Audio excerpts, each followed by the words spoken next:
Hello everyone, and welcome back to the one and only Fabulous Trucker channel. Excuse me if I sit here and pour out sweat the whole time because I am in Texas and it is like 98 degrees. My truck is not on and my windows are up because that is the only way everyone will hear me. So I'm gonna get right to the point because again, it's really hot. Sorry I haven't posted in a while, some things have been going on, but I've recorded this video like 5 times. I've just never found the one I actually like. Ugh, in my hair, ew. So today's video is going to be about, what to do when you're having an emergency back home and you're over the road.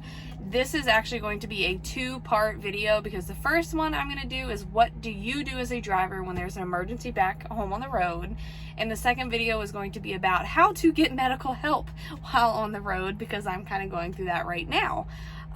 So first things first, this video is what to do when you're over the road thousands of miles away and you are having an emergency back home. So first things first, this is all kind of my opinion and every company is different. I did talk to head of safety about this one for my specific company, but typically since we do run a lot of the East Coast, I'm not thousands of miles away. The most I'm ever away is maybe 1,200 miles. That does change from time to time. Like right now, I am in good old Texas. So again, things change. But like I said, this is from what my company said, and I do have a little insight on what Swift wants you to do. First things first, when you first get that call, depending on what type of call it is, you may want to pull over. It is very hard and very dangerous to drive distracted. Again, I've had a little bit of experience during this. I'm sorry, I'm gonna have to roll one window down because it's really hot. I've had a little bit of experience with this. And again, first things first, you want to find a safe place to pull over. The last thing you want to do is drive distracted, hit something, hit someone, or hurt someone else. You don't want anyone else having any type of bad phone calls. So again, number 1, pull over safely, have your call, mentally make sure you're okay before you get back on that road. That is probably the second thing. You need to mentally adjust to what just happened and what you were just told. Depending on the severity of the situation is going to depend on what you need to do. If you really feel like you cannot drive at all anymore, you can't finish your load, you just need to get home, again, you need to make sure you mentally adjust to what is going on. The last thing, again, you want to do is get out here on this open road where things change constantly within seconds and you being a little distracted or in your head about something and accidentally hurt you or someone else.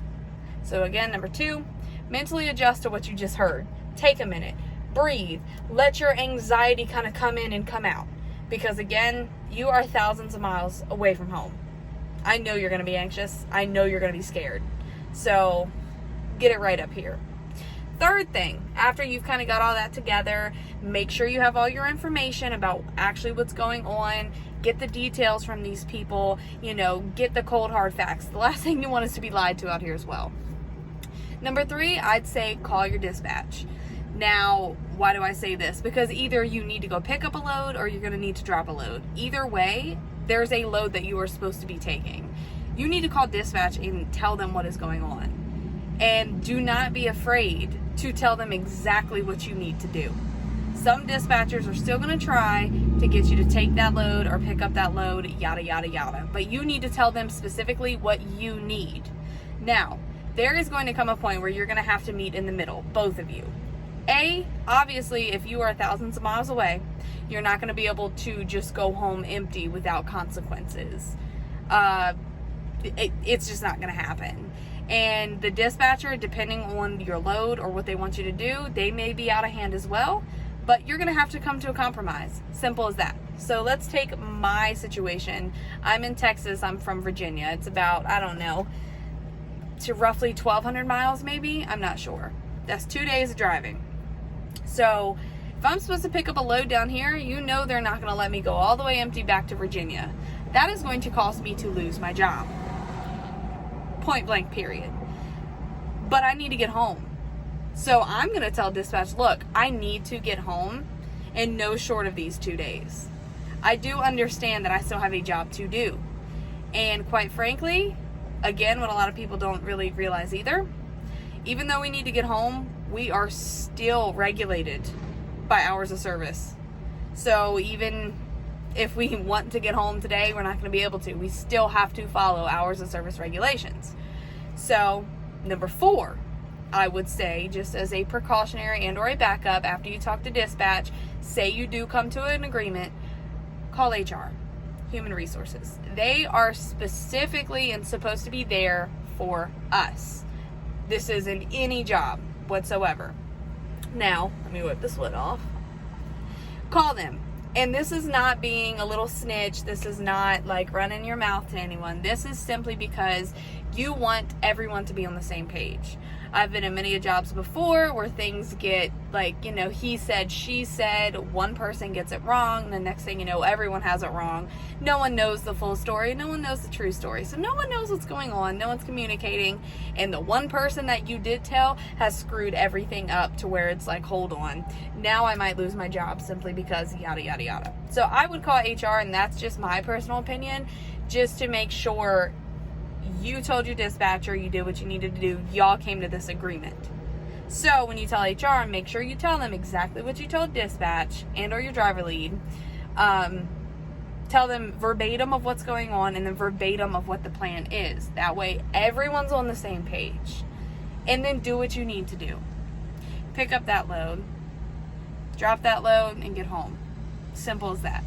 Now, some companies may not be so understanding, especially big mega carriers like Swift. You may have to drop the truck, forget about your job for a while, and go home.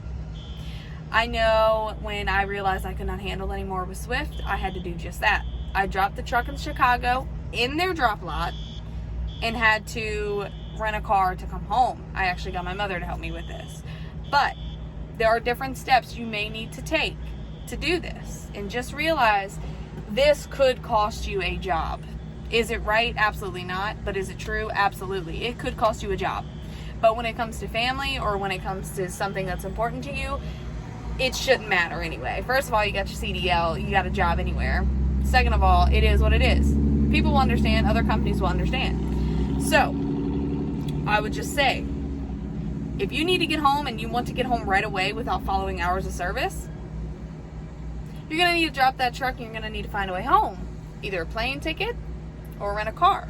Now, I will tell you, why did I rent a car from Chicago? It was about a 16-hour drive home. I personally rented a car because I wanted to take all my stuff with me. On a plane, I would have to trash it. Now, I did not know that I would basically be leaving Swift forever, but I did. I rented a car, which was hard getting from the terminal to the rental car place, but that's why we have Uber. And pick your car, get your stuff, hand them the keys. But the most important thing to remember, do not drop that truck just anywhere. Do not. Get with dispatch, and if this is your decision, A, know that you could lose your job over this. B, get with them to see what drop lot they want this truck in. Make sure that is clear. Because if not, they can hit you with a, what is it called? Where you leave your equipment, abandoning equipment. And that goes in your record, and all other companies can see that. And most of the time, a lot of other companies will not want to hire you. So again, make sure it is very clear about where you're dropping that truck. When you drop that truck, make sure you call your dispatcher or your driver lead. When you get to that terminal, go in with the key and make sure you make it very clear exactly where that truck is, and do not tear that truck up. Don't. If that is your decision, just don't do it. Simple as that. If you're getting a plane, it's kind of the same thing. You're going to have to drop your truck. Again, make sure it is in a place to where dispatch is okay with, and it's a terminal, not just some truck stop, because again, that'll get you fired and that will get on your little record. So you don't want that. Honestly, that's probably, anyway, the only advice I can really give you. I know this was actually asked of me a long time ago. So for the person who knows they asked me to make this, I'm so sorry, dear. Just the chain of events has been going on to where I've been very overwhelmed. So, but other than that, family is family. Things that are important to you matter. And if you need to go home in a pinch, first, pull over, take that phone call, mentally adjust to everything, make sure you are okay to drive. 2, call your dispatch and or driver lead, tell them what's going on, create a plan, call HR to kind of put that plan into either motion or just let them know exactly what's going on. And I guess, I don't know what number I'm on, 3 or 4, make a plan yourself, decide how severe the situation is, how if you being home is going to actually change anything or make you feel better, and just realize you still have to follow those hours of service. If you don't want to follow the hours of service regulations, just know you will have to drop the truck somewhere. You may lose your job. I'm going to sit here and say more than likely, and you're going to have to get a plane ticket or a Uber, which is going to be really expensive, which I don't even know if they go out of state, or rent a car to go home, which is also very expensive. I paid about $300 to go from Chicago to Virginia. I had to drive myself, took 16 hours, blah, blah, blah, blah, blah. So that is basically all my knowledge behind that. I'm sure there are plenty of other ways. There are ways to get done, and it's always really helpful when you have family to help you. Like I said, my mother actually set up the rental car situation while I was trying to get my truck to the terminal. So that is it. I hope you enjoyed this 12-minute video. Thank you, everyone. Thank you for all the subs. We're almost to 5,000. When we get to 5,000, Fab may be doing a giveaway.